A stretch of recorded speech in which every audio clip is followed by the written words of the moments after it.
이 코로나 이전 한국 심리학회 소속 심리학자들이 설문조사를 한 적이 있습니다. 우리나라 이 고독 지수가 몇 점이나 되는가? 제일 높은 점수가 100점인데 우리나라 고독 지수가 100점 중에 78점이나 된다고 합니다. 평균 고독 지수가 상위 점수라는 겁니다. 코로나 환경인 현재 설문조사를 한다면 더 클 것입니다.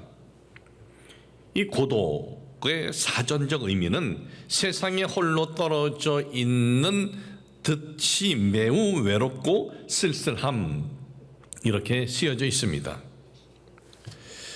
어떤 원하지 않는 이 환경, 원하지 않는 어떤 사건을 만나서 힘들 때 참 이런 상황에서 도와줄 사람이 아무도 없구나, 내 편에 서줄 사람이 아무도 없고 나는 혼자라는 마음이 크면 클수록 삶의 의욕을 잃어버립니다.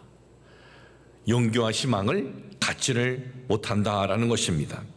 우리는 참 살아가면서 어떤 원하지 않는 어떤 사건을 만났을 때, 그런 환경 앞에 섰을 때 이런 마음이 우리 속에 일어난다면 우리는 그때 정신을 바짝 차려야 됩니다. 그리고 이겨내야 됩니다. 오늘 여러분들에게 봉독해드린 본문 말씀 요한복음 16장 32절에 보면, 보라 너희가 다 각각 제 곳으로 흩어지고 나를 혼자 둘 때가 오나니 벌써 왔도다. 그러나 내가 혼자 있는 것이 아니라 아버지께서 나와 함께 계시느니라.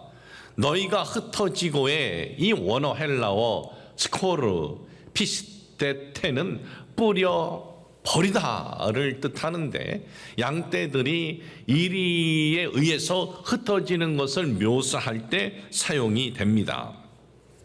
지난 3년 반을 라피오 스승님 하면서 따랐던 제자들, 주님께서 어떤 이적을 행하실 때는 자신들이 뭔가 되는 양, 주님 옆에서 있으면서 뭔가 되는 양 있었던 제자들, 군중들이 주님을 향해서 호산나 호산나 찬양할 때는 주님 옆에 붙어 있고 주님 뒤에서 주님 치끄린 것처럼 나타내었던 제자들이 환경이 불리하게 처하자 다 흩어져 버리고 주님 홀로 외롭게 남겨질 것을 말씀하고 계십니다.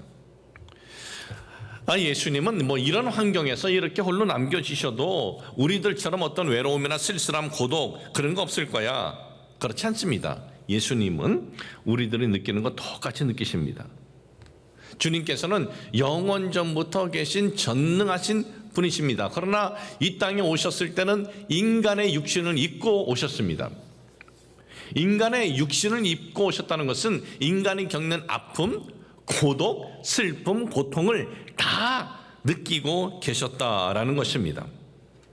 그래서 이 주님께서는 이 40일 금식을 하시며 이 굶주리셨을 때는 배고픔을 느끼셨습니다. 십자가에 달려 물을 마시지 않으셨을 때는 목마름의 갈증이 있으셨습니다. 채찍으로 맞을 때, 십자가에 못이 박힐 때 그 아픔의 고통이 있었습니다. 주님께서는 인류를 대속하실 메시아로서 죄는 없으시지만 인간들이 겪는 모든 고통과 슬픔, 고독 다 느끼고 계셨다라는 것입니다. 주님은 이 외로움을 모르시는 분이 아닙니다. 만일 주님께서 인간의 외로움, 고독을 모르신다면 인생의 고독, 외로움을 모르시는 주님께서 우리를 이해하거나 또 우리의 아픔을 해결하실 수 없을 겁니다. 그러나 주님께서는 너무나 잘 아시기에 이기는 비결도 너무나 잘 알고 계십니다.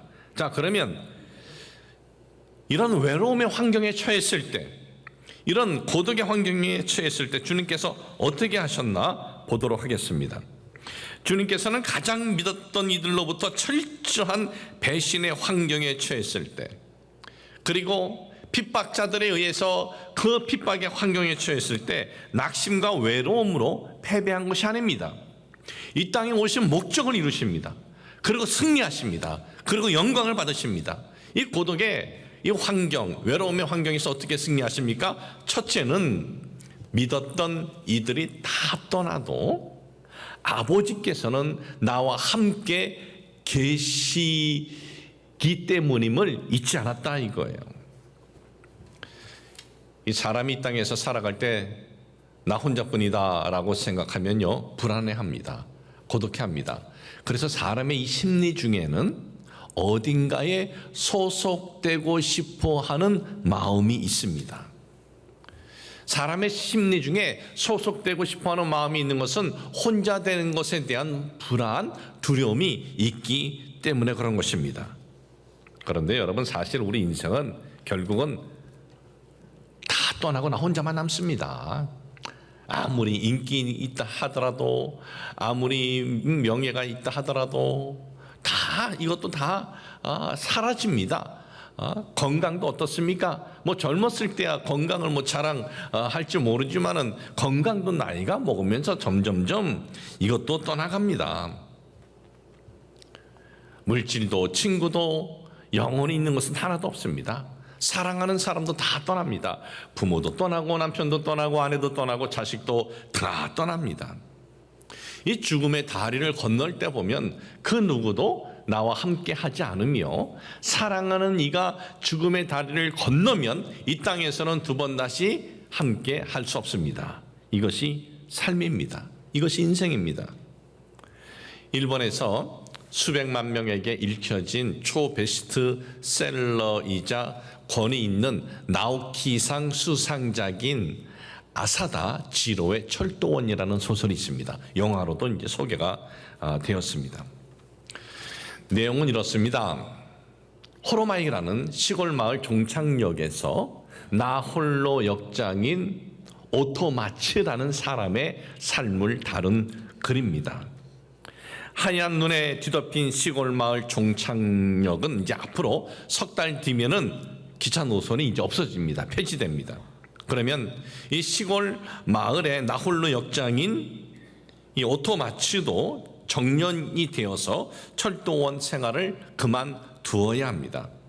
이 평생을 바친 철도원 생활, 열차표를 팔고 플랫폼에서 수신호를 하며 한평생을 살아왔습니다.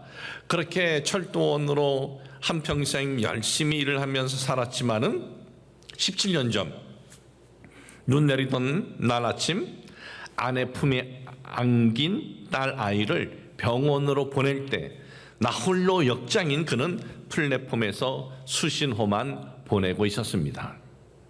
태어난 지 2달밖에 안 된 딸 아이는 그날 밤 차디찬 시체가 되어 돌아왔습니다. 아내가 세상을 뜰 때도 일과를 끝내고 시골역에 이 전등을 모두 다 끈 뒤에 병원을 찾았으니 마지막 길을 떠나는 아내의 임종조차도 지키지 못했습니다. 정년이 되어 철도원 생활을 그만둔 그에게 남은 거라곤 시골 역장임을 나타내주는 두툼한 제복 외투, 짙은 남색 모자, 그리고 철도원으로 일하면서 모은 몇 가지 수집품이 전부였습니다. 한평생 열심히 살았지만 눈이 쏟아지는 날이면 자신의 삶에 남은 것은 아무것도 없는 그는 외로운 마음으로 하염없이 눈이 쏟아지는 허공만 바라보게 됩니다. 참 외롭게 막을 내리는 이 소설이 수백만의 일본인에게 사랑을 받고, 이 소설이 영화화된 뒤 일본 최고의 흥행작이 된 배경에는 평생을 열심히 일만 하다가 아무것도 남은 것이 없이 허무하고 쓸쓸한 노후를 맞는 일본인들의 모습이었기 때문이 아닌가 생각이 됩니다. 자, 그러면 여러분, 철도원, 이게 하나의 소설입니까? 어떻게 보면 이것은 일본인들에게만 해당되는 내용이 아닙니다. 이것은 어쩌면 우리 모든 인생의 이 모습이기도 합니다. 우리는 살려고 애를 쓰지만 결국은 다 떠나요. 뭐 하나라도 더 손에 쥐려고 애를 쓰지만 결국은 아무것도 가지를 못하고 떠납니다. 그리고 인생은 보면 홀로 마지막 나 혼자서 최후의 다리를 건너야만 합니다. 이것이 우리 인생입니다. 이것이. 그런데 여러분, 하나님을 경외하는 우리들은 성경에 뭐라고 약속하고 있습니까? 하나님을 경외하는 우리들은 이런 고백을 우리가 할 수 있어요. 시편 23편 4절에 보면은 내가 사망의 음침한 골짜기를 다닐지라도 해를 두려워하지 않을 것은 주께서 나와 함께 하심이라. 주의 지팡이와 막대기가 나를 안위하시나이다. 우리가 살면서 사망의 음침한 골짜기 같은 환경에 처할 때 있습니다. 그럴 때 내 주변에는 아무도 없는 것 같아요. 그러나 잊지 말라는 겁니다. 주께서 나와 함께 하심이라. 주의 지팡이와 막대기가 나를 안위하시나이다. 우리와 함께 하시는 그 하나님을 우리가 잊지 않는다면 사망의 음침한 골짜기에서 우리가 주저앉아 있는 것이 아니라 우리는 이겨낼 수가 있는 겁니다. 사랑하는 여러분, 사랑하는 사람을 잃고 외롭고 쓸쓸한 환경 앞에 서 있습니까? 여러분 중엔 물질을 잃고 참 마음이 허한 환경 앞에 있는 분 있습니까? 또는 믿었던 이에게 배신을 당하여 속에 아픔을 가진 환경 가운데 있는 분 있습니까? 그럴지라도 하나님 아버지께서 우리와 함께 하신다는 이 고백을 하시기를 주님의 이름으로 축복을 합니다. 주님께서는 다 나를 떠난다. 그러나 하나님 아버지께서 나와 함께 하신다. 여러분, 오늘도 우리가 어떤 그 외로운 환경에 처해 있다 하더라도 주님께서 이러한 환경 가운데 나와 함께 하신다는 것을 잊지 않는다면 그 환경이 나를 무너뜨리는 것이 아니라 우리가 그 환경을 이기고 나아갈 수 있다는 것을 잊지 마시길 주님의 이름으로 축복을 합니다. 두 번째는 승리의 비결은 보니까 용서였습니다. 용서. 예수님께서는 제자들의 모두 주님을 외면하고 떠날 것을 아셨습니다. 그런데 보십시오. 야, 이 배신자들아, 그랬습니까? 아닙니다. 주님은 너희들은 어떻게 그런 배신자가 되느냐 혼내질 않습니다. 화내시지도 않습니다. 주님께서는 도리어 뭐라고 말씀하십니까? 요한복음 16장 33절에 보니까 이것을 너희에게 이르는 것은 너희로 내 안에서 평안을 누리게 하려 함이라. 세상에는 너희가 환난을 당하나 담대하라. 내가 세상을 이겼노라. 배신당하고 버려짐 당한 것에 대한 어떤 원망이나 어떤 분노가 아니라 나의 십자가 대속과 부활로 너희에게는 평안이 임할 것이다.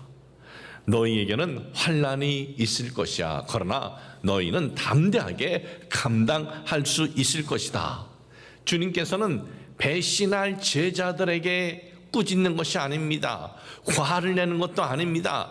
내가 잊지 않겠다, 분노하겠다, 그러지 않습니다. 뭐라고 합니까? 위로해 주셔요. 그들에게 평안함을 주시고 담대할 것을 주문하십니다. 주님은 배신할 제자들에게 위로와 그리고 담대함을 말씀하고 있어요. 여러분, 우리가 인생을 살아갈 때 어느 때 마음에 상처가 크고 쓸쓸함이 크고 그리고 아픔이 큽니까? 사람들과의 관계에서 옵니다. 우리는 사람들과의 관계에서 어떤 그 가장 힘든 건 배신을 당했을 때, 믿었던 사람에게 배신당했을 때 이것이 가장 힘듭니다.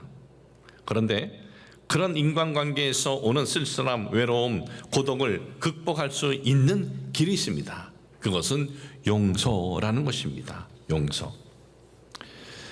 이 성경 속 인물 중에 가장 참 외로웠겠다, 가장 정말 이 참 고독 했겠다라는 인물 하면 우리가 누구를 꼽느냐? 요셉을 꼽을 수 있어요. 요셉. 왜냐하면 어려운 환경에 처했을 때 그 많은 형제들 중에 그 누구도 함께 요셉의 편에 있는 이가 없었기 때문에 그렇습니다. 요셉에게는 10명의 형들이 있었습니다. 그런데 10명의 그 형들이 모두 한 마음이 되어서 아우 요셉을 노예로 팔아버린 거예요. 요셉의 삶을 우리가 쭉 보면은 그렇게 인격적으로 악하거나 모난 그런 성품이 아닌데, 그런데 그 형제들이 다 요셉을 편에 아무도 없었다 이거예요. 단 한 명이라도 강하게 반대하였더라면 크게 그 형들이 혼을 내주었을지라도 노예로 팔림을 당하지 않았을 겁니다. 그런데 10명의 모든 형제들에게 외면을 당합니다. 버림을 당합니다. 하루아침에 노예가 되어버렸습니다. 그 마음속에 오는 그 어떤 그 쓸쓸함과 외로움과 고독이 얼마나 컸겠습니까? 자신을 노예로 팔아버린 저들에 대해서 분노를 갖고 살았더라면 노예 환경에서 어떻게 되었을까요? 노예 환경에서 좋은 결실을 맺지 못했을 거예요. 아니, 분노를 품고 살면은 그 사람이 뭔 일을 제대로 할 수 있었겠습니까? 분노를 품고 사는 사람에게 보디발이 총무의 일을 맡겼겠습니까? 보디발이라는 사람은 사람을 잘 버는 사람입니다. 그 직업이 왕의 경호 대장이면 왕의 신변을 보호하려면 사람을 잘 봐야 돼요. 분을 품고 요셉이 살았다면 보디발의 눈에 띄지 않았을 거예요. 총무의 일 맡기지 않았을 겁니다. 분을 품고 사는 사람에게 감옥 재반의 일을 맡기지 않았을 거예요. 감옥의 총책임자, 그것도 최고 정치범들의 총책임자는 아무나 합니까? 정말 날고 기는 정치인들에 대해서 파악을 잘 하는 사람이 그 감옥의 최고요. 이 참 사람을 잘 보는 사람이에요. 근데 이 사람이 분을 품고 사는 이 감옥에 들어온 노예 죄수에게 일을 맡기겠습니까? 아니죠. 이렇게 볼 때 참 삶에서 화의 환경, 분노의 그 환경을 처했을 때 화를 품고 분노하지 않고 살았던 것이 요셉에게 있어서 복이 되었다라는 것입니다. 여러분, 세상에서의 삶에는 나에게 분을 일으키는 사건을 만날 때 있습니다. 내 마음에 정말 분을 일으키는 사람도 있습니다. 그럴 때 거기에 내 삶을 허비하지 마십시오. 우리가 마음을 새롭게 가져야 된다라는 것입니다. 분노와 화의 마음을 바꾸시기를 주님의 이름으로 축복을 합니다. 우리나라 사람들 말에 이런 말이 있습니다. 때리는 사람은 잠을 못 자도 맞은 사람은 잠을 편하게 잔다. 근데 여러분, 맞고 잠 편하게 자봤어요? 내가 맞았는데, 내가 배신당했는데 어떻게 잠을 편하게 자요? 그리고 때린 사람은요, 자기가 때렸다는 것도 기억도 안 하고 착하게 자빠져 자요. 그런 사람들은 맞은 사람 잠 못 자요. 배신당한 아픔으로 잠 못 자요. 그런데 맞고도 잘 수 있는 비결이 있어요. 뭐예요? 용서하면 잘 수 있어요. 용서하면. 그렇기 때문에 용서는 누구에게 복이에요? 우리에게 복인 것입니다. 살아가면서 어떤 화를 일어나는 그 환경을 여러분 처했을 때 오늘 이 말씀을 기억하시길 주님의 이름으로 축복을 합니다. 세 번째는요, 승리의 비결은 뭐냐? 목적이 있었어요. 여러분, 우린 살아가면서 목표만 세우면 다 되는 줄 알아요. 목표만 세워서는 안 됩니다. 목적이 있어야 돼요. 오늘 여러분들에게 봉독해드린 요한복음 16장이죠. 그 이후에 이제 요한복음 18장에 보면 예수님께서 대적자들에 의해서 잡히십니다. 그러자 믿었던 제자들, 사랑했던 이 제자들이 다 떠나버립니다. 그럼에도 주님께서는 실망해 하며 저들의 행동에 화를 갖지 않으십니다. 실망과 화보다 목적을 이루셔야 했기 때문에 그래요. 목적이 있으셨기 때문에. 목적을 향해서 가야 되기 때문에 이 환경적으로 일어나는 이 사건들이 주님을 억압하지 못한 거예요. 주님은 어떤 목적이 있었습니까? 인류를 향한 구원의 목적을 이루셔야만 했습니다. 주님은요, 성공하기 위해서 오신 것 아니에요. 목적을 위해서 오신 거예요. 여러분, 오늘날 어떤 환경 앞에서 쉽게 무너지는 사람들을 보면은 목적이 없을 때 쉽게 무너집니다. 목적이 있으면 그 무엇도 우리를 무너뜨리지 못합니다. 여러분, 이건 아셔야 됩니다. 목적과 목표는 달라요. 목표는 어떤 성취를 위하여 세운 계획입니다. 어떤 성취를 위해서. 어떤 성취를 위해서 목표를 세웠습니다. 그런데 그 목표를 성취하지 못했어요. 그러면 어때요? 마음이 안 좋아요. 낙심하고 좌절하고 그러죠. 자, 그러면 목표를 성취했어요. 그럼 어떨까요? 목표 성취했으니까 잠시의 기쁨은 있습니다. 그러나 목표를 성취했어도 외롭고 고독할 수 있습니다. 그래서 세상에는 목표를 이루어서 타인들로부터 부러움의 대상인데도 마약 종류의 약에서 헤어나지 못하는 이들도 허다하고요. 모든 이들의 부러움의 대상이에요. 그런데 스스로 삶을 접는 이들도 종종 봅니다. 그러나 목적은요? 목적은 다릅니다. 목적은